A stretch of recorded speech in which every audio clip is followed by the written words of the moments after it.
Mensen. Waar staan we voor? Samenleven doen we met elkaar en voor elkaar. De PvdA zet zich in voor goede banen, goed onderwijs en dat we iets over hebben voor elkaar. Iedereen moet mee kunnen doen, ook mensen die het wat moeilijker hebben. PvdA Friesland zet zich ook in voor mensen die uit een ander land of een andere cultuur komen. Natuurlijk zijn er soms spanningen tussen mensen, maar wij zeggen Friesland moet een goede plek zijn voor iedereen. Sommige mensen hebben af en toe een steuntje in de rug nodig. Sommige mensen hebben altijd hulp en begeleiding nodig. We laten die mensen niet vallen. De PvdA is daar helder over. Ja, wij blijven ons inzetten voor mensen die dat nodig hebben. De samenleving verandert snel. Iedereen wordt daar een beetje onzeker van.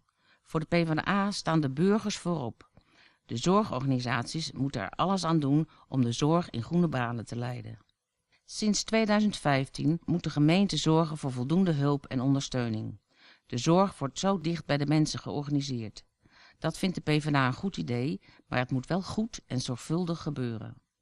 In Friesland zijn we gewend dat jong en oud voor elkaar zorgen. De komende jaren wordt dit steeds belangrijker. Steeds meer mensen trekken van het platteland naar de stad. Dan wordt het moeilijk om op het platteland zorg, onderwijs en openbaar vervoer te houden. In de kleinere steden zijn er problemen met voldoende werk en met huizen. De PvdA vindt daarom de plannen voor die gebieden, de streekagenda's, belangrijk. Samen met organisaties worden er mooie projecten bedacht voor de dorpen en kleinere steden. In gebieden waar weinig mensen wonen, moeten we samen naar oplossingen zoeken. Bijvoorbeeld als er snel een dokter nodig is. We vinden dat bibliotheken, scholen, vrije tijdsbesteding en zorg voor iedereen bereikbaar moet zijn. Eventueel door gebruik te maken van een computer. Iedere wijk of dorp moet een ontmoetingsruimte hebben, bijvoorbeeld een buurthuis. De mensen moeten dit zelf organiseren, maar de PvdA vindt dat de provincie wel kan helpen. De provincie heeft de zorgtaken overgedragen aan de gemeente.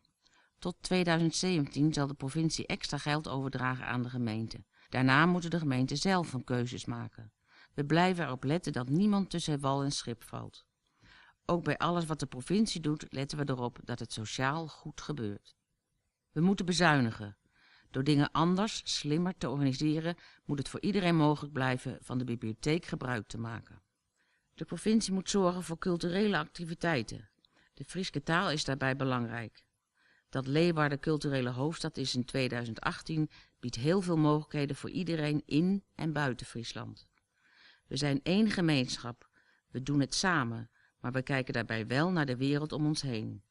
Klaar voor de toekomst, klaar om de ramen open te gooien. Wat gaan we precies doen?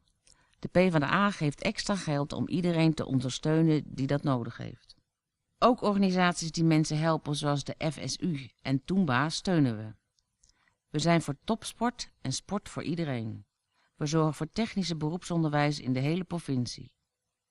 We gaan een proef doen met 5 dorpen waar oudere mensen in hun eigen huis moeten kunnen blijven wonen. We gaan oude, lege gebouwen aanpakken. We willen dat iedereen goed internet heeft. We gaan geld vrijmaken voor plannen die door de mensen zijn bedacht. Culturele hoofdstad moet een feest worden voor iedereen. We geven extra geld voor het Fries Museum om voor iedereen mooie tentoonstellingen te maken. Ieder dorp krijgt 2018 € om iets te doen voor Culturele Hoofdstad 2018.